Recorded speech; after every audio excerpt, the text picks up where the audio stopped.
બાજરાના લોટમાં દૂધ ઉમેરી બનાવો ફ્રેન્ડ્સ નવીન વાનગી. આ વાનગી તમે ક્યારે પણ નહીં ખાધી હોય. શિયાળાની સિઝન છે એટલે હેલ્ધી અને ટેસ્ટી પણ એટલું છે ફ્રેન્ડ્સ. તો તેના માટે કડાઈમાં આપણે તલ લીધા છે. તલને આપણે થોડી વાર માટે આ રીતે શેકી લેવાના છે. બળી ન જાય તે વાતનું ધ્યાન રાખીને આપણે તેને સારી રીતે શેકી લઈશું. પછી આપણે લઈ લેવાનો છે બાજરીનો લોટ. બાજરીના લોટને આપણે 2 મિનિટ માટે શેકી લેશું. આપણે તેને વધુ ડાર્ક નથી કરવાનો.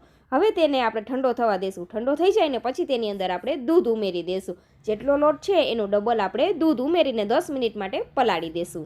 અને એક પેનમાં આપણે ઘી લેશું. ઘીમાં આપણે જે લોટ પલાળેલો છે તેને આપણે સારી રીતે શેકી લેવાનો છે. પછી આપણે મિક્સર જારની અંદર તલ ઠંડા થઈ જાય સાથે થોડું ટોપરાનું છીણ ઉમેરીને સારી રીતે પીસી લેશું. ત્યાં સુધીમાં લોટ પણ આપણો સારી રીતે શેકાઈ ગયો છે. અહીંયા થોડો એવો કલર પણ ચેન્જ થઈ ગયો છે, તમે જોઈ શકો છો. તો હવે તેની અંદર આપણે ઉમેરી દેશું જે સિંગદાણા અને ટોપરાનું છીણ હતું તેને પણ આપણે શેકી લેશું. આ રીતે હલકો કલર બદલાય ને પછી આપણે તેની અંદર ઉમેરી દેવાનો છે ગોળ.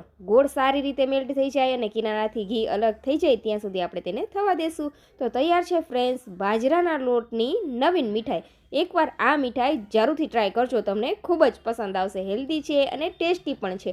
સોફ્ટ તો એટલી છે કે દાંત વગરના વડીલો પણ આસાનીથી ખાઈ શકે છે ફ્રેન્ડ્સ. તમે અહીંયા જોઈ શકો છો. તો આ રેસીપી તમને પસંદ આવી હોય ફ્રેન્ડ્સ તો ફોલો કરવાનું ભૂલતા જ નહીં.